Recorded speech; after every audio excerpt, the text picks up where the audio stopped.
Halo sahabat Black Knight. Akhir-akhir ini nama Konstantinopel mencuat ke permukaan. Peringatan penaklukannya menggema di bumi pertiwi. Hashtag Conquest of Constantinople juga sempat menjadi trending topik. Trending topik menjadi lebih melonjak saat Presiden Turki Recep Tayyip Erdogan pada bulan Juli 2020 membuka Hagia Sophia menjadi masjid kembali. Ngomong-ngomong Konstantinopel, siapa sih yang tidak kenal dengan Konstantinopel?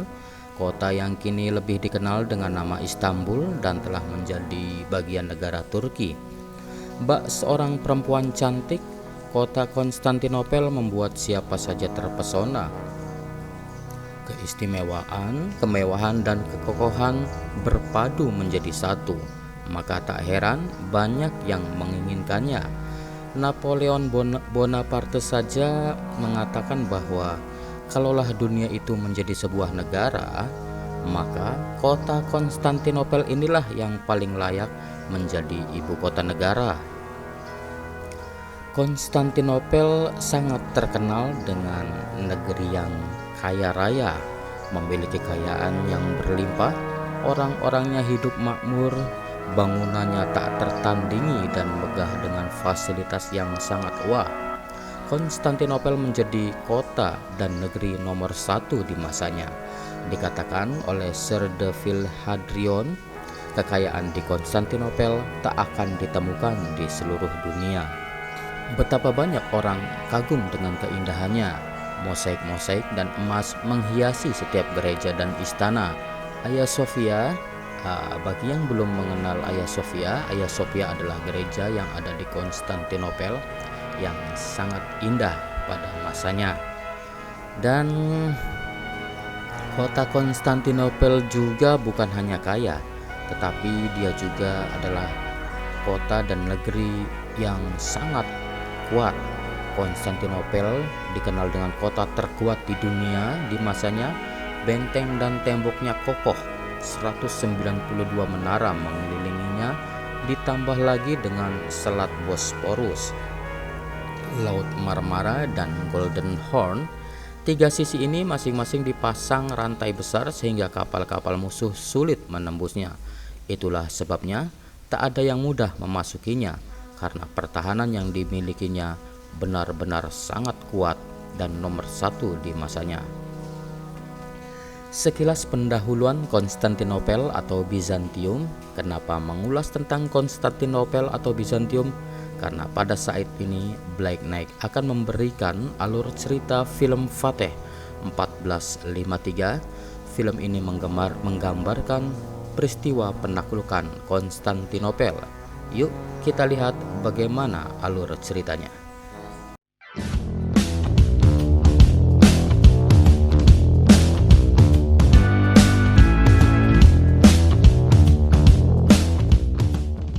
Film Fateh 1453 adalah film buatan Turki yang disutradari oleh Faruk Aksoy.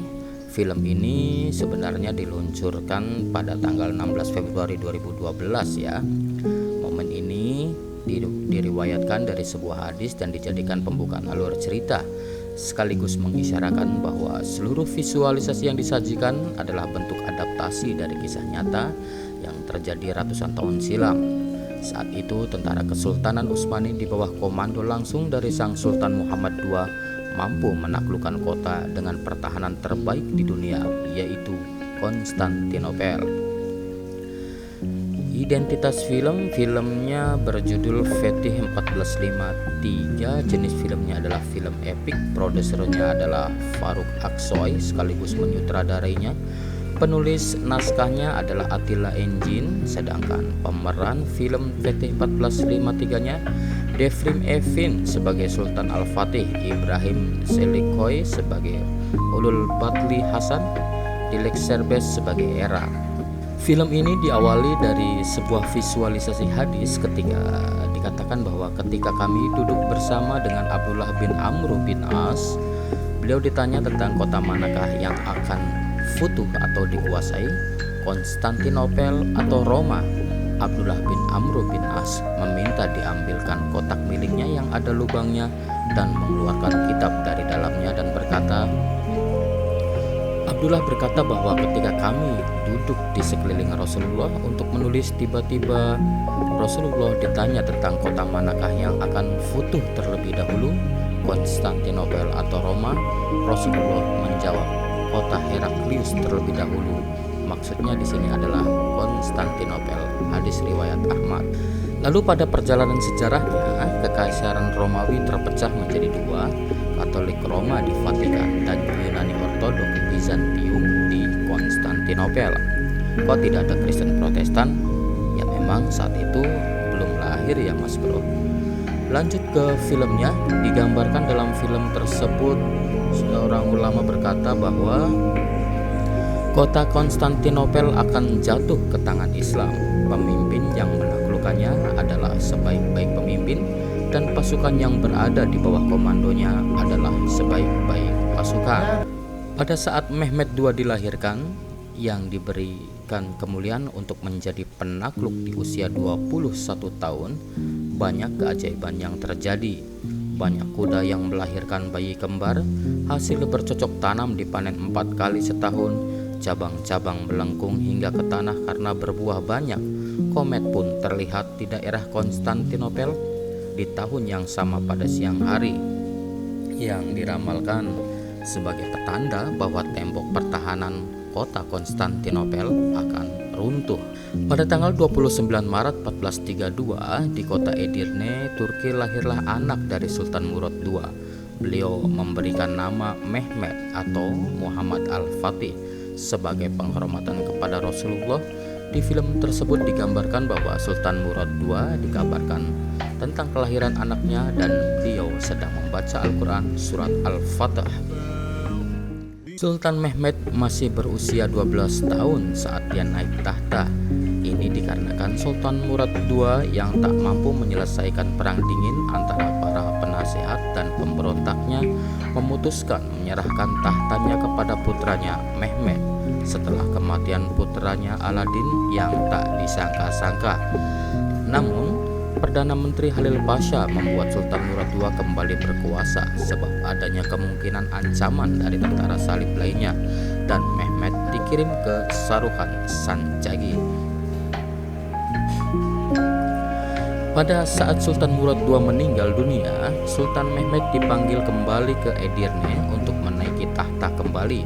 Saat Sultan Mehmed sampai di Edirne, beliau langsung ke tempat jasad ayahandanya, mencurahkan segala isi hatinya dan kecintaannya terhadap sang ayah yang selama hidupnya tidak pernah memperhatikannya. Sultan Mehmed juga bersumpah di depan jasad ayahnya bahwa beliau akan menaklukkan kota Konstantinopel.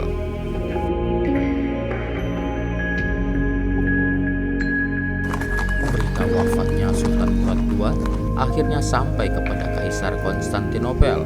Kaisar Konstantinopel menyambut gembira wafatnya Sultan Murad II beserta dengan para penasehatnya. Akan tetapi salah satu penasihat Kaisar Adipati Notaras malah merasa takut karena Sultan Mehmed mempelajari ilmu ketentaraan, ilmu teknik, sains, matematika, dan bahasa Konstantinopel hanya untuk menaklukkan kota Konstantinopel. Berita wafatnya Sultan Murad II juga sampai kepada Raja Paus dan kerajaan Kristen lainnya.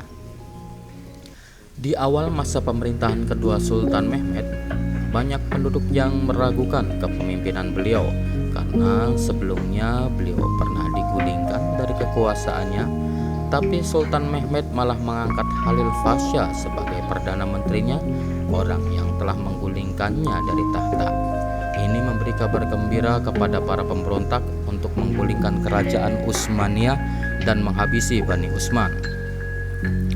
Pada saat malam, Sultan Mehmed mimpi bertemu dengan Utsman, nenek moyangnya. Dalam mimpi tersebut, Utsman berpesan bahwa Sultan Mehmedlah yang akan membuat kekaisaran Turki menjadi lebih besar, serta beliaulah pemimpin yang telah diramalkan Rasul untuk menaklukkan kota Konstantinopel. Setelah mendapat mimpi itu, Sultan Mehmed langsung mengutarakan rencananya kepada para penasehatnya untuk membuat 100 kapal dalam setahun dan 3 meriam raksasa. Beliau juga meminta Halil Pasha untuk melaporkan status persenjataan dan amunisi dari Yenisari, dikisahkan Hasan bertemu dengan seorang pelayan istana Kaisar Konstantinopel. Pelayan istana memberitahukan Hasan bahwa malamnya akan ada acara makan malam di istana Konstantinopel yang dihadiri oleh Pangeran Orhan. Dalam acara tersebut, Kaisar Konstantinopel membahas tentang cara untuk membantu Karamanoglu Ibrahim yang sedang dalam persiapan perang melawan pasukan Sultan Mehmed. Pembicaraan tersebut didengar oleh pelayan istana temannya Hasan. Karamanoglu Ibrahim menyerah sebelum terjadinya peperangan karena surat dukungan yang dikirimkan oleh Orhan kepadanya berhasil direbut oleh Hasan. Di dalam surat tersebut tertulis Halil Pasha mendukung Ibrahim. Sultan Mehmed ingin melepaskan pengaruh Halil Pasha dari pengaruh tentaranya yang sekarang posisinya tersudut karena surat tersebut. Dalam perjalanan pulang, beberapa tentara ditanya kesetiaannya meski mereka bukan musuh. Namun Sultan Mehmed memanfaatkan peluang ini dengan dalih menghukum pasukan yang lalai dengan tugasnya. Pada tahun 1452, Sultan Mehmed mulai membangun benteng Bogaskesen untuk mencegah semua bantuan yang datang dari Laut Hitam untuk Konstantinopel. Kabar mengenai pembangunan benteng pun akhirnya diketahui Kaisar Konstantinopel beserta kerajaan Kristen lainnya. Pada tahun 1452, kapal dagang Genoa ditenggelamkan oleh pasukan Sultan Mehmed di Bogaskesen.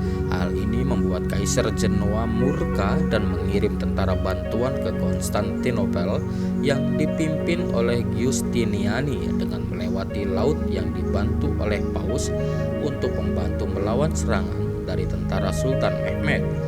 Setelah semua perlengkapan sudah siap, Sultan Mehmed mengatur strategi perang, termasuk dengan mengirimkan hadiah kepada Kaisar Hungaria. Sedangkan di pihak Kaisar Konstantinopel memasang rantai besi raksasa di bagian Golden Horn, tembok terlemahnya tembok satu lapis sehingga tidak memungkinkan kapal-kapal untuk melintas dan menyerang tembok. Sebelum berangkat ke medan perang, Sultan Mehmed menulis surat untuk istrinya dan melaksanakan sholat dan meminta restu kepada anak dan istrinya. Pengepungan pertama yang dilakukan oleh Sultan Mehmed pada hari Jumat 6 April 1453 dengan membawa 250.000 prajurit. Sebelum melakukan penyerangan, Sultan Mehmed memberikan pilihan kepada Kaisar Konstantinopel apakah mau menyerah atau perang. Kaisar Konstantinopel dengan angkuhnya memilih perang. Peperangan pun tidak dapat dihindarkan. Pada hari itu juga meriam Basilika pertama kali digunakan dan membuat celah pada tembok Konstantinopel. Namun celah tersebut berhasil ditutup oleh pasukan Konstantinopel. Peperangan hari pertama dimenangkan oleh Konstantinopel.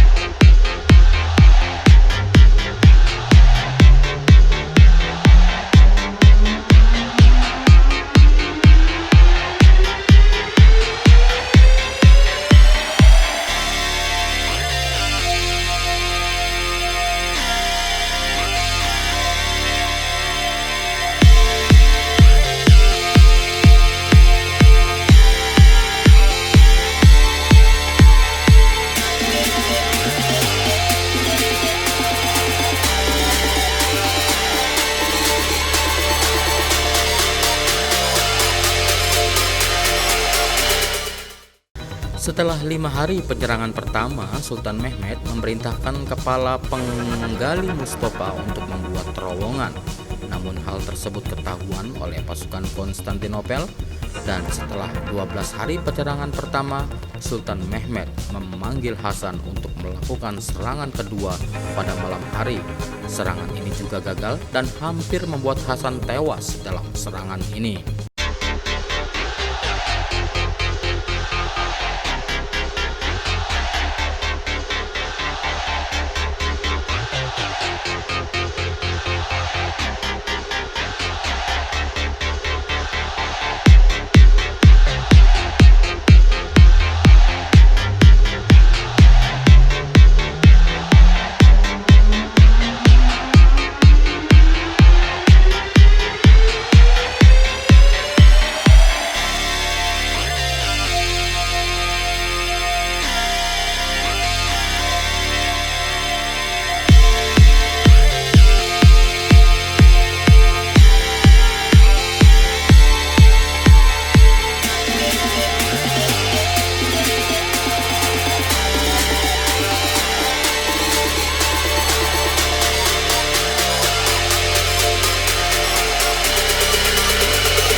Pada hari ke-40, ada 3 kapal bantuan untuk Konstantinopel berhasil melewati pertahanan pasukan Sultan Mehmed. Hal tersebut membuat Sultan Mehmed menjadi frustasi dan mengurung diri.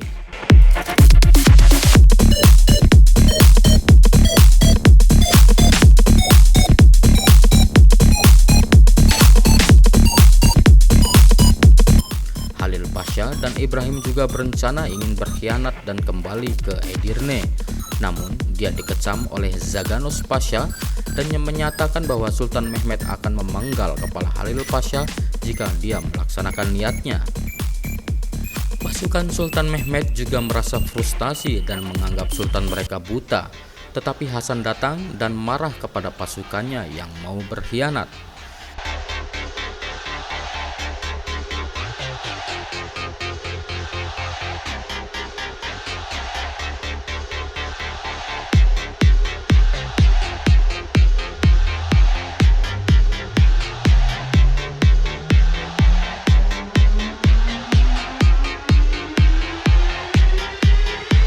Di tengah kefrustasian Sultan Mehmed, datanglah gurunya Syekh Agung Samseddin. Syekh Samseddin mengajak Sultan Mehmed untuk mengunjungi makam Abu Ayyub Al-Ansori radhiyallahu anhu yang terletak dekat tembok Konstantinopel.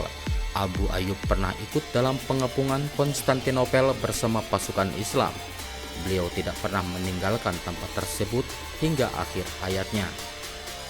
Syekh Agung berpesan kepada Sultan Mehmed agar tidak menyerah, karena apabila Sultan Mehmed tidak melakukannya, sekarang beliau tidak akan pernah bisa melakukannya lagi. Setelah itu Sultan Mehmed menemukan strategi yang sangat luar biasa. Pada malam hari Sultan Mehmed memerintahkan pasukannya menyeret kapalnya melewati jalan darat menuju ke Teluk Golden Horn, melewati sebuah bukit tempat terlemah dari Konstantinopel. Strategi tersebut tidak pernah ketahuan oleh Konstantinopel sehingga membuat pasukan Konstantinopel pun sangat panik.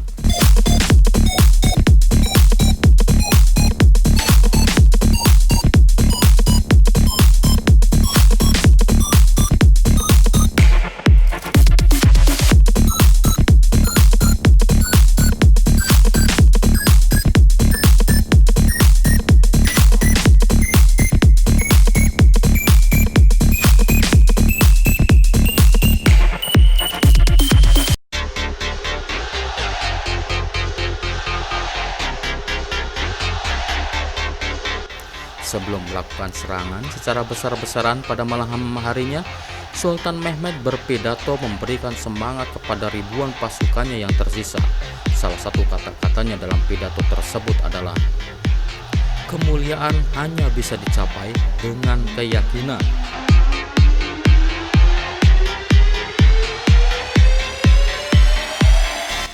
Setelah pagi, pasukan Sultan Mehmed melakukan sholat duha berjamaah dipimpin sendiri oleh Sultan. Setelah itu, kepala penggali Mustafa akhirnya berhasil meledakkan tembok Konstantinopel dengan cara meledakkan diri lewat terowongan yang mereka buat. Akhirnya tembok Konstantinopel berhasil diruntuhkan sehingga pasukan Sultan Mehmed bebas menerobos masuk.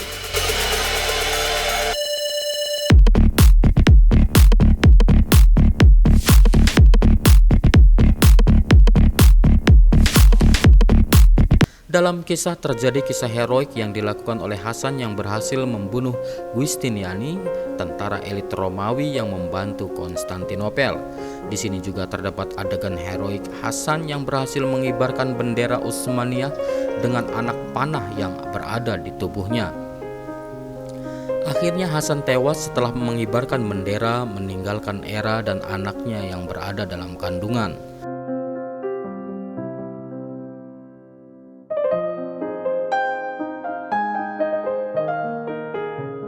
Kaisar Konstantinopel dikisahkan gugur dalam peperangan.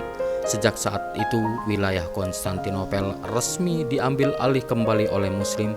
Sultan pun memberikan kebebasan beragama kepada rakyat Konstantinopel. Itulah sekilas tentang alur cerita dari film Fatih 1453. Mohon maaf jika ada beberapa yang kurang berkenan. Sampai jumpa di video selanjutnya. See you next time. Bye bye.